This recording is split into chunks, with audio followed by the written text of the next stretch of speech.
I am Madison Mitchell, 34 years old, and my hands were trembling as I arrived at my brother Thomas's wedding rehearsal. A year ago at Thanksgiving, he had publicly declared, "My little sister is nothing but a disappointment to this family. She'll never be welcome in my home." Those words cut deeper than he knew.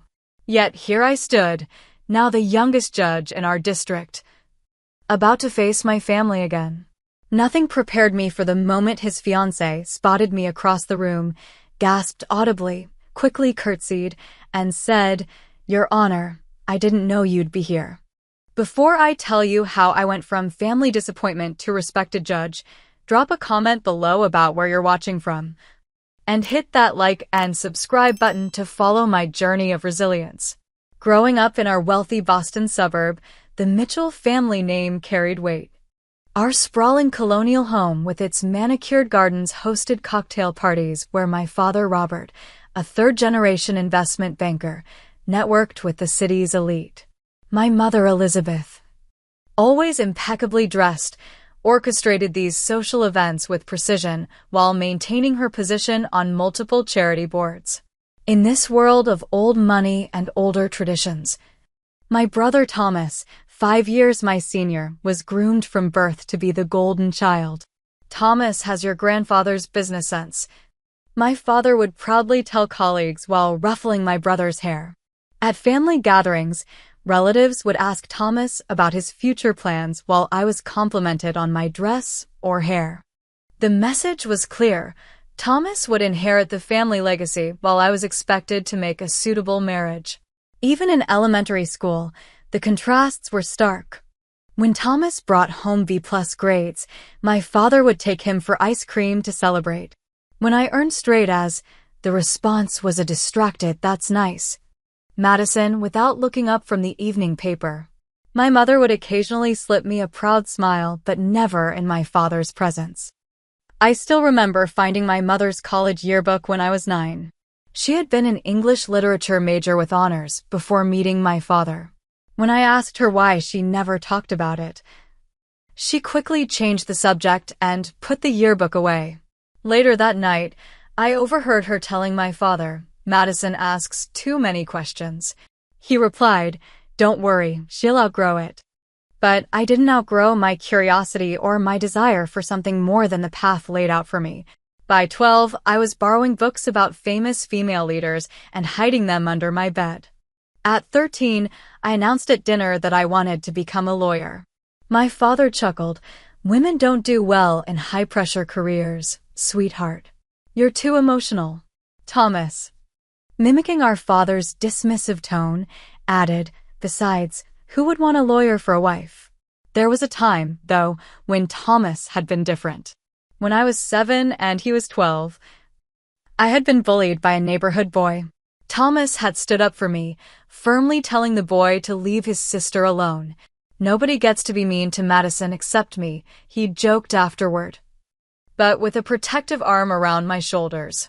I often wondered when that boy had disappeared, replaced by a young man desperate for our father's approval. By high school, the divide between us grew wider. Thomas joined the same prestigious private school clubs our father had once led, while I threw myself into debate team and mock trial. When I won a statewide debate championship, my parents didn't attend. Thomas was playing in a golf tournament that day, and that took priority. When I brought home the trophy, my father glanced at it and said, "That's fine for now, but these extracurriculars won't matter once you're married." My mother occasionally tried to bridge the gap. Once, after a particularly tense dinner where my father criticized my argumentative nature, she came to my room and sat on my bed. "Your father just wants what's best for you," she said softly. When I asked if she had given up her own dreams for what father thought was best, she left without answering, but I saw the truth in her eyes. Thomas, meanwhile, transformed from the occasionally protective big brother to my father's echo. "Madison, why do you always have to make things difficult?" became his refrain whenever I questioned family traditions or expectations. By the time I was preparing for college applications, Thomas rarely addressed me directly at family gatherings. instead performing for our father's approval with comments about family loyalty and knowing one's place. Our extended family reinforced these dynamics. At holiday gatherings, aunts would pull me aside to ask if I was dating anyone serious, while uncles talked to Thomas about networking opportunities. My paternal grandmother once told me, "A woman's greatest achievement is supporting her husband and raising children who honor the family name." When I suggested there might be other achievements worth pursuing, the disapproving glances around the table told me I had crossed a line. Despite it all, I maintained my course. I joined a pre-law program at my high school, volunteered at a legal aid clinic, and applied to colleges with strong political science departments, all while watching Thomas absorb our father's worldview like a sponge, transforming from the boy who had once defended me into someone who saw me as an embarrassment to the Mitchell name. The college acceptance letters arrived during my senior year of high school. Harvard, Yale, and Princeton, my father's approved list, all offered me spots. But so did Berkeley, with its progressive reputation and outstanding law program preparation. During dinner, I announced my decision to attend Berkeley instead of Harvard, my father's alma mater. The crystal water glass in my father's hand hit the table with a sharp crack. Absolutely not. No daughter of mine is going to that liberal cesspool. His face had turned a dangerous shade of red. Berkeley has one of the best pre-law programs in the country, I countered, my voice surprisingly steady. Harvard was good enough for generations of Mitchells, Thomas interjected, ever the loyal son. Why do you always have to be different, Madison? My father's ultimatum came swiftly, attend Harvard or lose financial support. That night, I applied for student loans and scholarships. 2 weeks later, I confirmed my acceptance at Berkeley. My father didn't speak to me for the remainder of my senior year. Moving across the country was terrifying and exhilarating. For the first time, I was surrounded by people who valued ideas over family names. My roommate Jasmine, a first-generation college student from Michigan, became the sister I wished Thomas had been. We stayed up late discussing cases and constitutional law, something I could never have done at home. While I thrived academically at Berkeley, Thomas struggled at Harvard Business School. During rare phone calls with my mother, I would hear whispers about Thomas's adjustment difficulties and my father hiring tutors to help him maintain passing grades. Yet at Thanksgiving of my sophomore year, my parents spoke only of Thomas's challenging curriculum and leadership potential, while my place on the dean's list went unmentioned.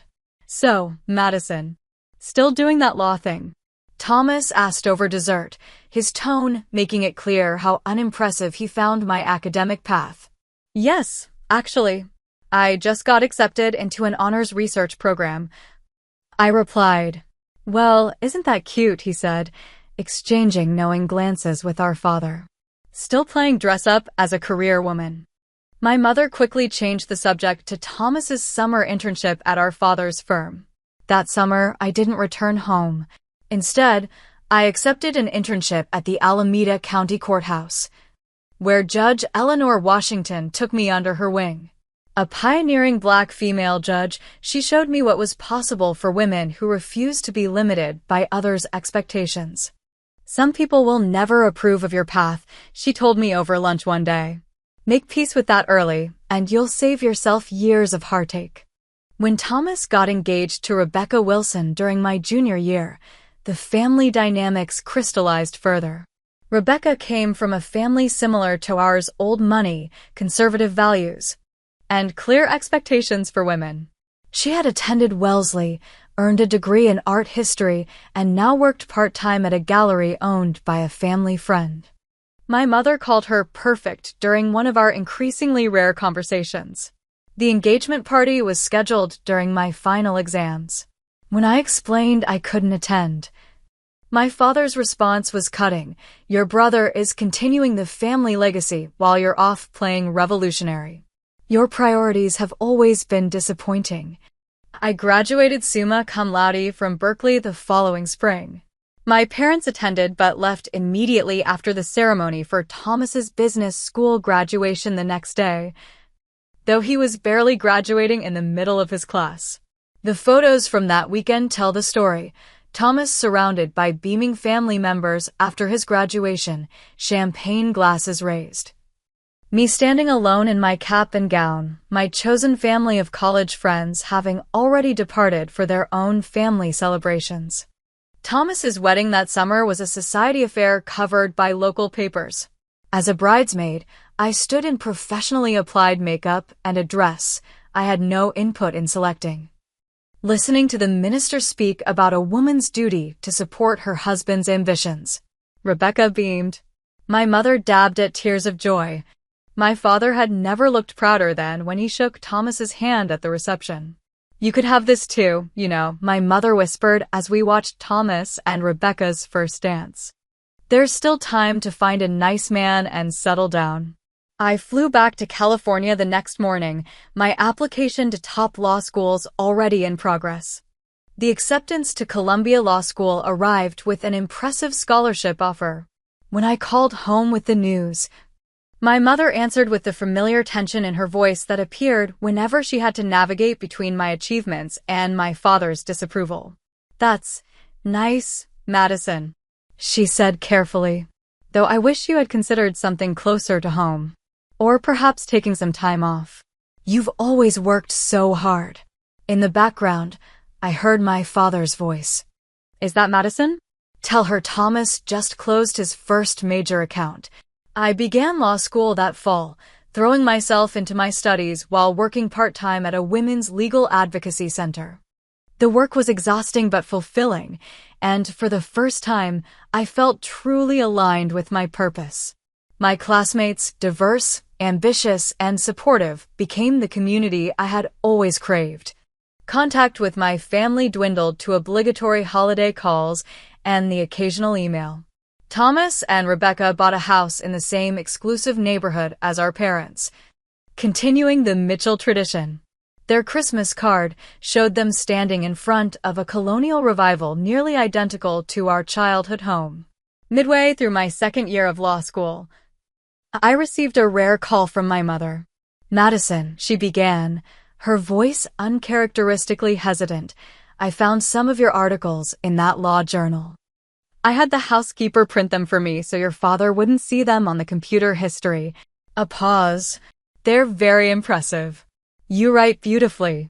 Before I could process this unexpected compliment, she continued, but that's not why I called. Thomas and Rebecca are expecting. You're going to be an aunt. The baby shower was scheduled during my mock trial competition. I sent an expensive gift from their registry instead of attending. The thank you note I received was in Rebecca's perfect handwriting. Thank you for the silver baby spoon. We hope you can find time to meet your nephew soon. During my final year of law school, I developed severe pneumonia that landed me in the hospital for a week. My roommate called my parents when my fever reached 104 degrees. My mother sent flowers. My father and Thomas sent nothing. When I called afterward to assure them I was recovering, my father's only comment was, "This is what happens when you push yourself too hard in unsuitable directions." The gulf between us seemed unbridgeable. Yet law school gave me something my family never had, validation based on merit rather than conformity. I graduated at the top of my class and secured a prestigious judicial clerkship with Judge Marilyn Samuels of the Second Circuit Court of Appeals. At the graduation ceremony, I looked out at the audience and found strength in the absence of disapproval rather than the presence of support. My chosen family, friends, mentors, and colleagues cheered loudly enough to fill the void. The evening after graduation, my law school friends threw a celebration dinner. Professor Jacobs, who had become a mentor, raised a glass. To Madison Mitchell, who will change the face of justice in this country. I flew home the next day to pack up my apartment and found an unexpected package waiting. Inside was a small velvet box containing my grandmother's pearl earrings and a note from my mother. These should have gone to you at graduation. I'm sorry I couldn't give them to you in person. I am proud of you, even if I don't say it enough. It was the first crack in the wall between us, a tiny fissure of hope in an otherwise solid barrier of disapproval. My judicial clerkship with Judge Samuels opened doors I hadn't dared dream of. Known for her brilliant legal mind and uncompromising ethics, she pushed me to think deeper, write clearer, and stand firmer in my convictions.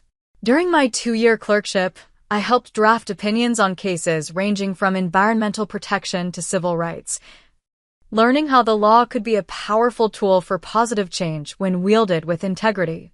You have the mind of a judge, she told me during my performance review. Not just the intellect, but the temperament. You see the humanity behind the cases. After the clerkship, I joined the district attorney's office, handling cases that others often avoided: domestic violence, sexual assault, crimes against children. The work was emotionally draining but deeply meaningful. Within 3 years, I had built a reputation for thorough preparation, ethical prosecution, and unexpected compassion for both victims and defendants. News from home came primarily through my mother's occasional calls. Thomas had been made partner at my father's firm, though rumors suggested it was more nepotism than merit. He and Rebecca had a second child, another boy.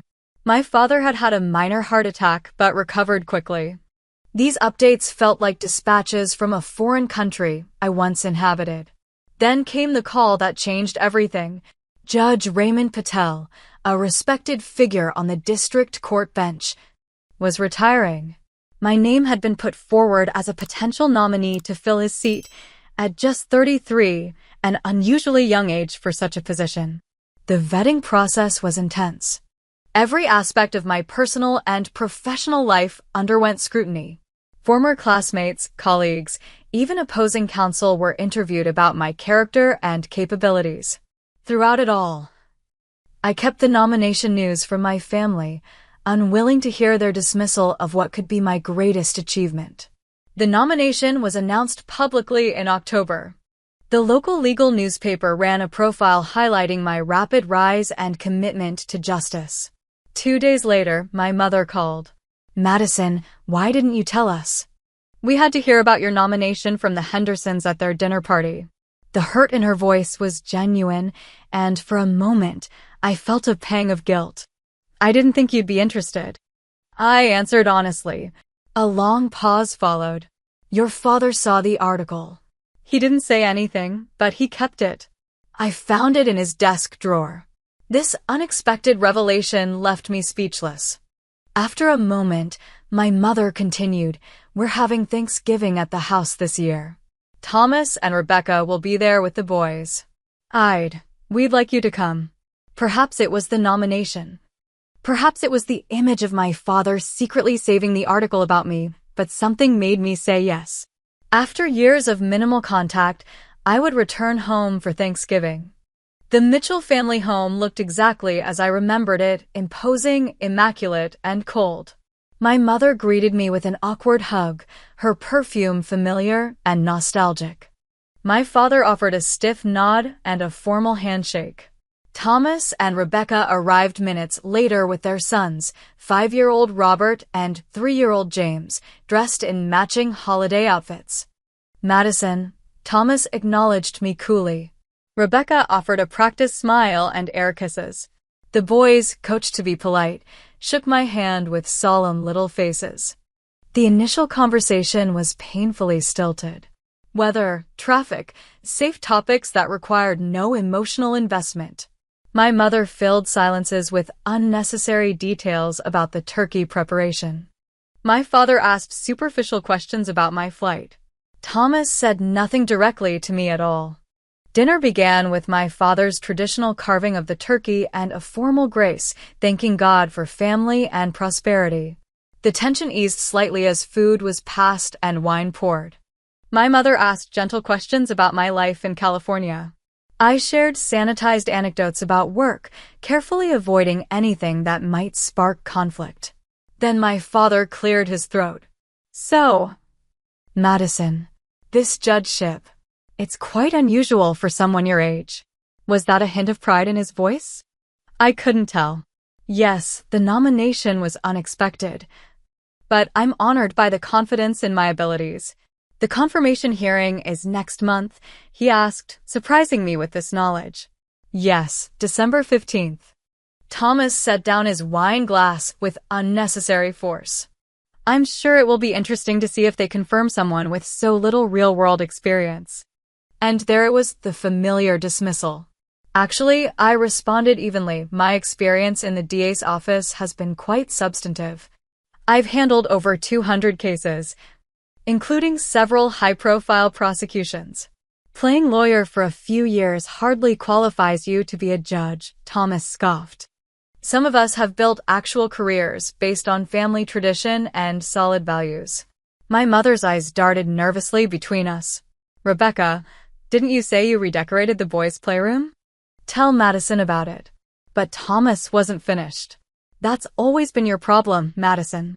You think you're so special with your progressive ideas and disregard for tradition. While I've been upholding our family's legacy, you've been off doing whatever you please. Thomas, my mother said softly, not at Thanksgiving, please. My father, surprisingly, also attempted intervention. Let's discuss something else. But Thomas had been drinking steadily throughout dinner, and years of resentment fueled his words. No, I think it's time we're honest. Madison abandoned this family and everything we stand for. She rejected every opportunity handed to her on a silver platter to play social justice warrior 3,000 miles away. I maintained my composure, years of courtroom experience helping me keep my voice steady. I didn't abandon the family, Thomas. I chose a different path, one that has meaning to me. Meaning? Thomas laughed bitterly. You mean feeling superior to your family? Looking down on our values while pretending to champion the downtrodden. That's not fair, I began. But Thomas was fully launched now. You know what's not fair? Having to explain to my colleagues why my sister isn't part of the family business. Having to make excuses for why you're never at family events. Having to listen to people talk about seeing your name in the newspaper while you can't even bother to call home. The dinner table fell silent. Even the children sensed the tension. Their small forks paused mid-bite. I'm sorry you feel that way, I said finally. But I'm not going to apologize for following my own path. Thomas's face reddened. Always so self-righteous. You haven't changed a bit. He pushed back from the table and stood, towering over the elaborate Thanksgiving spread. Let me make something perfectly clear. My little sister is nothing but a disappointment to this family. She'll never be welcome in my home. The words hung in the air like shattered glass. My mother gasped. Rebecca stared fixedly at her plate. My father's face remained impassive, neither contradicting nor supporting his son's declaration. I placed my napkin beside my barely touched plate and stood. Thank you for dinner, Mother. I think it's best if I leave now. No one moved to stop me as I collected my coat and purse. No one followed me to the door. As I stepped into the cold November night, I heard my mother's muffled sobs and my father's low, indecipherable murmur. In my rental car, I sat for a long moment, hands gripping the steering wheel. Then my phone chimed with a notification. It was an email from Senator Harris's office. My confirmation hearing had been moved up. The Senate Judiciary Committee would consider my nomination in 2 weeks.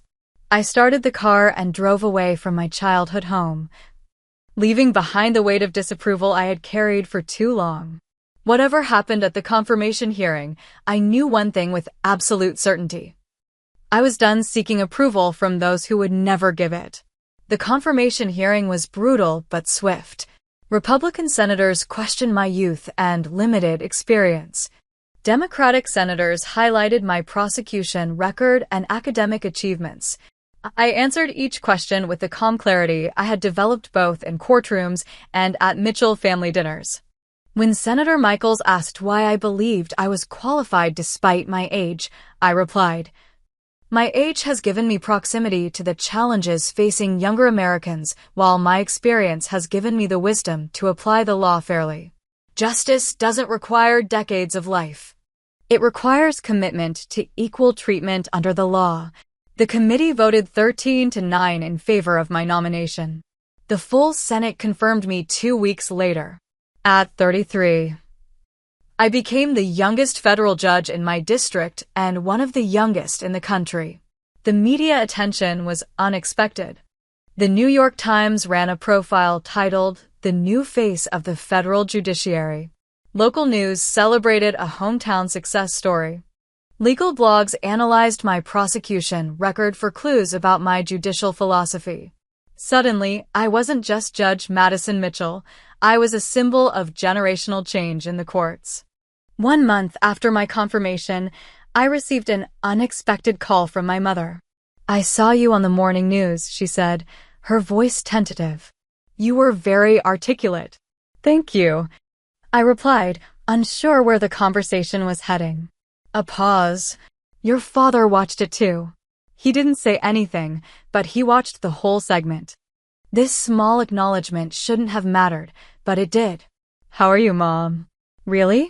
Her voice cracked slightly. "I'm proud of you, Madison." I should have said that more often. We began a careful reconnection, weekly phone calls, cautious sharing of our lives. She never directly criticized my father or Thomas, but I sense her growing recognition of how I had been treated. For her birthday, I sent a first edition of Jane Austen's Persuasion, remembering it had been her favorite in college. She called me sobbing after opening it. "No one has acknowledged that part of me in decades," she admitted. My judicial work kept me grounded through this emotional evolution. Each case represented real people with real problems requiring thoughtful consideration. I developed a reputation for thorough written opinions and respectful treatment of everyone in my courtroom, from defendants to court personnel. 6 months into my judgeship, I launched a mentorship program for young women interested in legal careers. We partnered with local high schools and colleges to provide shadowing opportunities, internships, and scholarship assistance. The program particularly targeted girls from backgrounds traditionally underrepresented in the legal profession. One of our first participants was Angela Rivera, a brilliant first-generation college student whose single mother worked 3 jobs to support her education. When Angela told me her family had initially discouraged her legal ambitions, preferring she pursue something more suitable for a woman, I recognized my own story. "Sometimes the people who should support you the most understand you the least," I told her. "Build your own support system of people who see your potential." Meanwhile, news from Boston arrived sporadically through my mother's calls. Thomas's investment firm had lost a major client. My father had stepped back from day-to-day operations due to health concerns. Thomas was struggling to maintain the business relationships my father had cultivated over decades. "Your brother works very long hours," my mother said during one call, her voice heavy with unspoken worry. "Rebecca is essentially raising the boys alone." I felt a complex mix of emotions, concern for my nephews whom I barely knew, sympathy for Rebecca despite our differences, and yes, a small, ungenerous satisfaction that Thomas was finally facing challenges his privilege couldn't automatically overcome. My personal life transformed as well.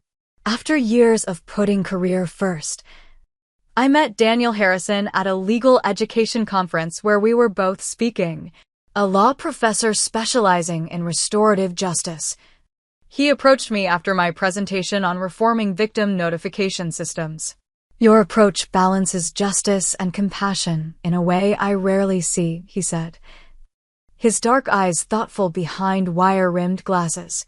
Our coffee to discuss legal theory turned into dinner, which turned into months of intellectual and emotional connection. Unlike previous relationships where I had downplayed my ambition to avoid intimidating partners, with Daniel I could be fully myself. He found my success attractive rather than threatening, my dedication admirable rather than inconvenient.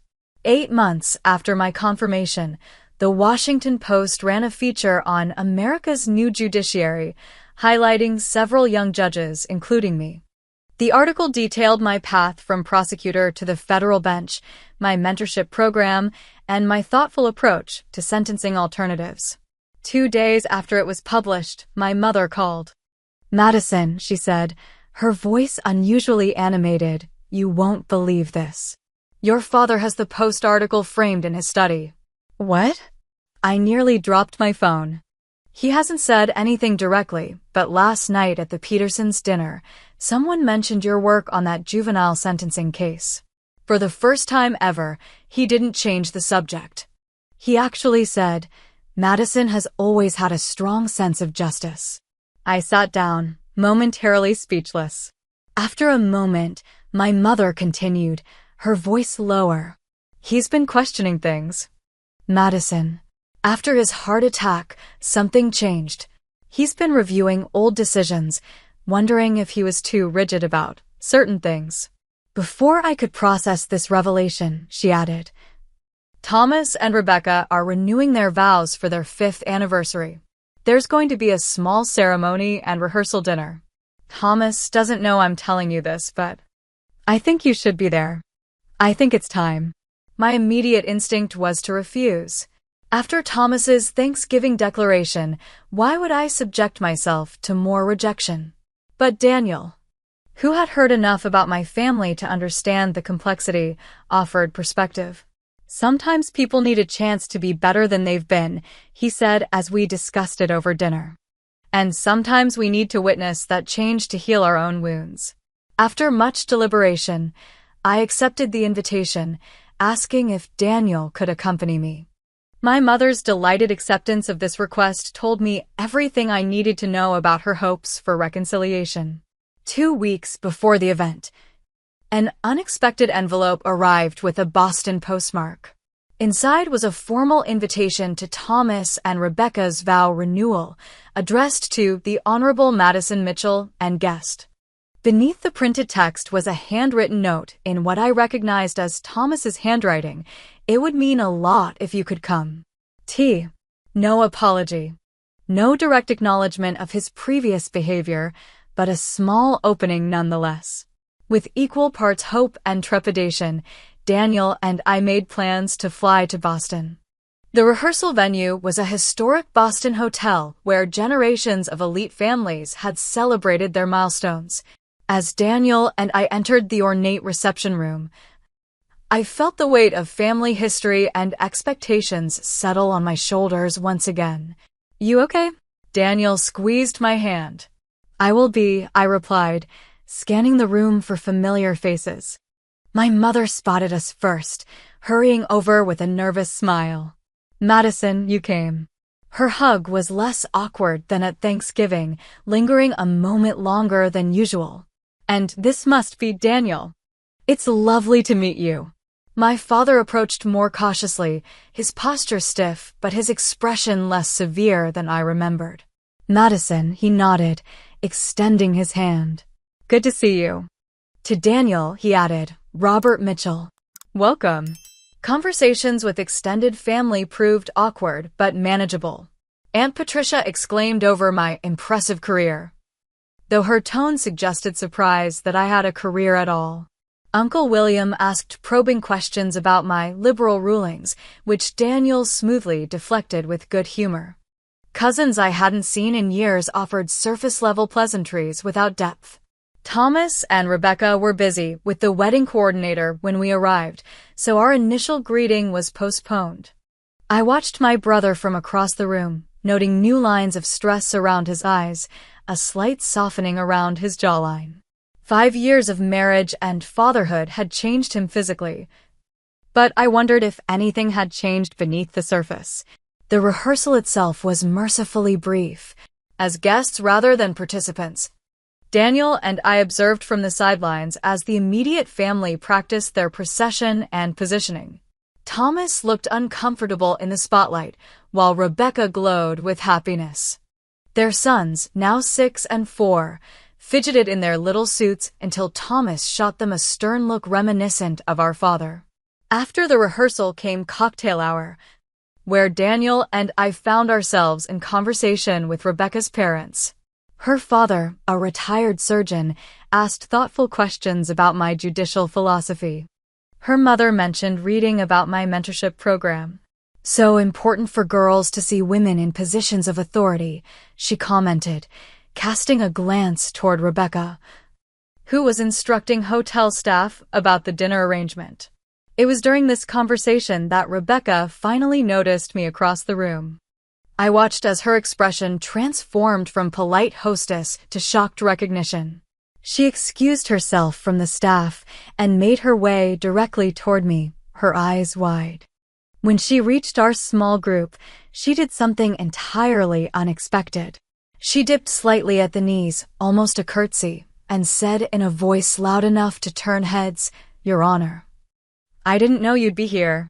The room didn't exactly fall silent, but conversation definitely dimmed. Thomas, who had been chatting with groomsmen nearby, turned sharply at his fiancée's words. His face flushed as he quickly moved to join us. "You're Judge Mitchell," Rebecca continued, genuine admiration in her voice. I had no idea Thomas's sister was the Judge Mitchell who handled the Westfield case. "Yes, that was one of my recent cases," I confirmed, acutely aware of the attention we were attracting. "My sister is a public defender in that district," Rebecca explained excitedly. "She said your ruling on pretrial detention procedures was the most sensible approach she's seen in years." Thomas reached us, his expression a complex mix of emotions I couldn't fully decipher. "Rebecca, I see you've reconnected with Madison." "Thomas, why didn't you tell me your sister is the Judge Mitchell everyone in Amanda's office has been talking about?" Rebecca's tone held genuine reproach. "I've been hearing about her work for months without making the connection." Thomas shifted uncomfortably. "I didn't realize you'd be interested in Madison's professional activities." Rebecca turned to me. "Your mentorship program, my sister said it's changed the trajectory for several young women in her community. One of her clients' daughters just got accepted to pre-law at UMass because of your scholarship fund." The genuine enthusiasm in her voice was disarming. All these months, I had mentally categorized Rebecca as an extension of my brother and father, traditional, dismissive of my choices. Yet here she was, speaking about my work with informed appreciation. Thomas cleared his throat. "Perhaps we should move into the dining room. They're about to serve dinner." Of course, Rebecca agreed, but then added, "Judge Mitchell, Madison, I'd love to hear more about your work later. Amanda would never forgive me if I didn't take this opportunity to learn more about your juvenile justice initiatives." As she moved away to direct guests to their tables, Thomas remained, an uncomfortable silence stretching between us. "Your wife seems lovely," Daniel offered, extending his hand. "I'm Daniel Harrison, by the way." Thomas shook it automatically. "Thomas Mitchell." "Yes, Rebecca is. She has many interests I'm still discovering, apparently." He turned to me. "I didn't know you'd bring someone." "Mom said it was fine," I replied, my defenses rising instinctively. "No, it's good." "It's good you're not alone."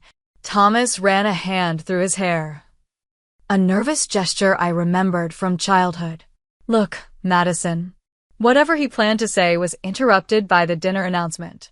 We moved into the dining room, where I discovered we had been seated at the same table as Thomas and Rebecca, along with my parents and Rebecca's sister Amanda, who nearly knocked over her water glass in excitement when she realized who I was. "Your pretrial release opinion was the most cogent analysis I've seen in years," she gushed, ignoring her sister's amused expression. "You managed to balance public safety concerns with the presumption of innocence in a way that actually works in practice." Throughout dinner, the conversation repeatedly turned to my work, with Amanda asking informed questions and Rebecca showing surprising knowledge of legal issues.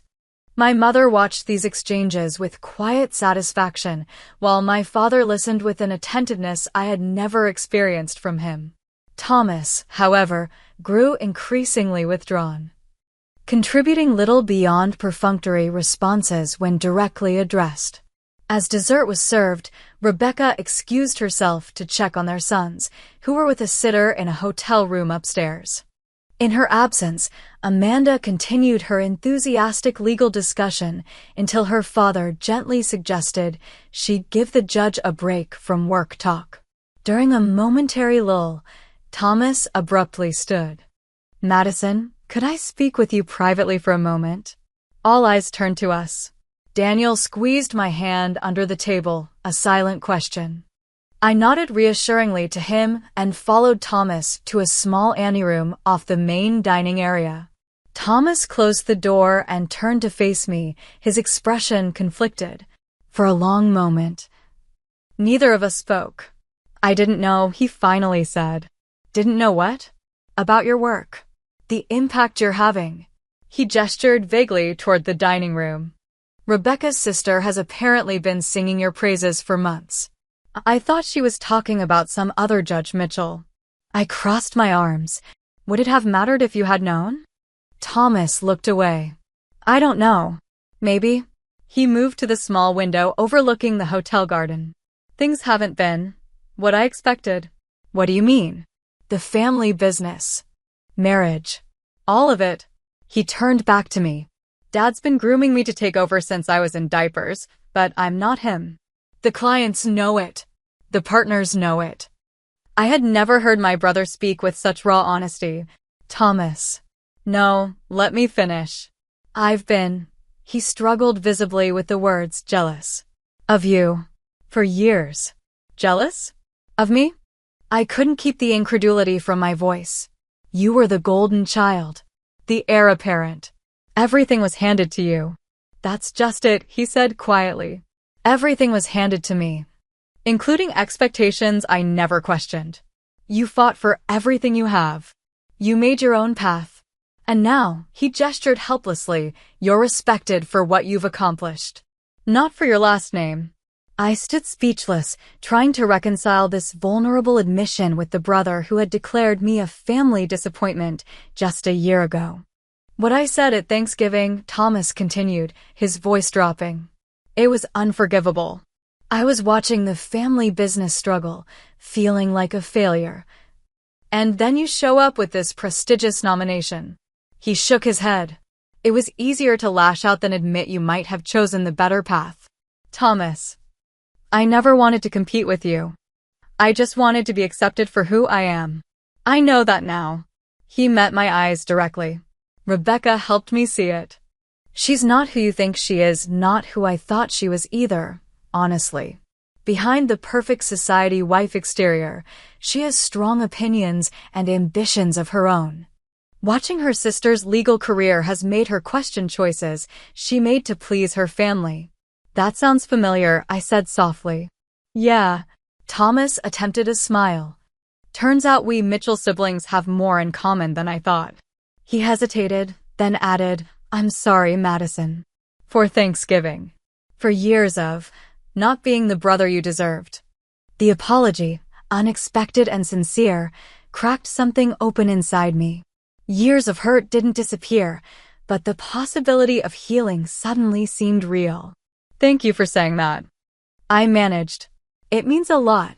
Thomas nodded, looking relieved and uncertain at the same time. "So, this Daniel guy, he seems like he actually gets you." "He does," I confirmed, grateful for the slight shift to safer conversational ground.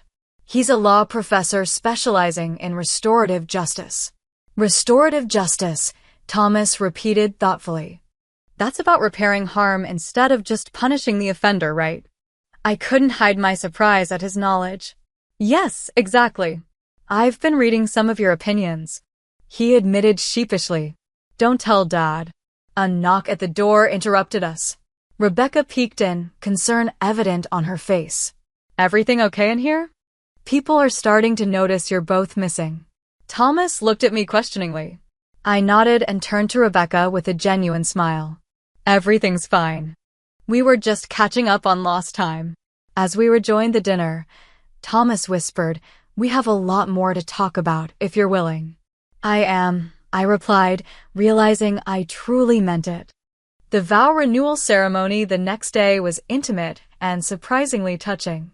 Thomas and Rebecca had written their own vows, and I was struck by the genuine emotion in my brother's voice as he promised to continue growing together. Rebecca's vows included a pledge to always speak her truth with love, which earned a knowing glance from Thomas. The real surprise came just before the ceremony began, when Rebecca approached me with an unexpected request. "Madison, I know this is last minute, but would you consider doing a reading?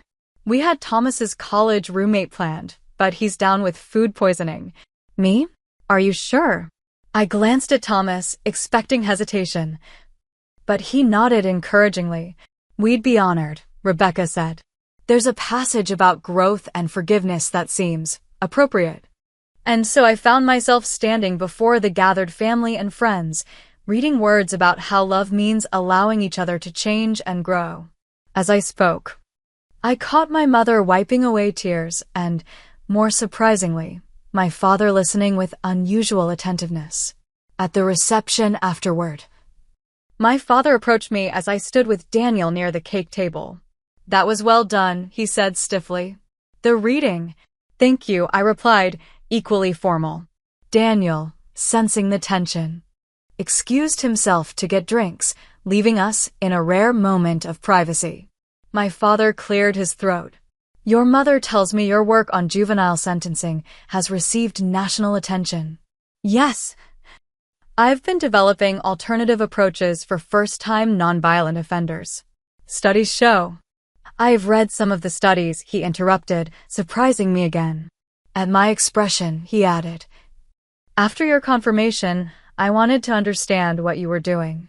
Why it mattered to you." The admission left me momentarily speechless. "I still don't agree with all your methods," he continued, "but I can see that you're making a difference. It's not the path I would have chosen for you," but he paused, visibly struggling. "It's a path worthy of respect." Coming from my father, this qualified endorsement felt monumental. "That means a lot to me," I said honestly. He nodded, looking uncomfortable with the emotional territory. "Your young man, he seems solid." "Smart." "He is," I confirmed. Another nod. "Good." He glanced across the room where my mother was chatting with Daniel. "Your mother has missed you." "We both have, in our way."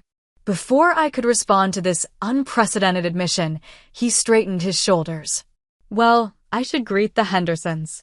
They just arrived." With that, he retreated to more comfortable social territory, but something had shifted between us, however slightly. Over the following year, these small shifts accumulated into meaningful change. My parents attended my investiture ceremony when I was elevated to the appellate court 9 months later. My father sat stiffly in his formal suit, but he stood and applauded with genuine pride when I took the oath. Thomas and I established a cautious but growing rapport through regular phone calls. He shared his struggles with the family business and his gradual realization that he might want a different career path. I listened without judgment, offering support without solutions, a new dynamic for both of us. When Thomas and Rebecca announced they were expecting their third child, a girl this time, they asked me to be her godmother. "We want her to have a strong female role model," Thomas explained, "someone who carved her own path." The christening brought the entire family together again. As I held my tiny niece, Sophia Madison Mitchell, I marveled at how much had changed in 2 years. My mother now spoke openly about her regrets regarding her own deferred dreams. My father, while still traditional in many ways, had begun asking my professional opinion on matters related to their charitable foundation's legal issues. Most surprisingly, Thomas had started taking night classes in educational administration, having discovered through coaching his son's t-ball team that he had a genuine passion for working with children. "I'm not cut out for finance," he admitted during a family dinner. "I never was. I was just trying to be what Dad wanted." My father, who would have once condemned such a statement as weakness, nearly said, "It takes courage to find your own way." Then, with a glance toward me, he added, "Some in this family learned that lesson earlier than others."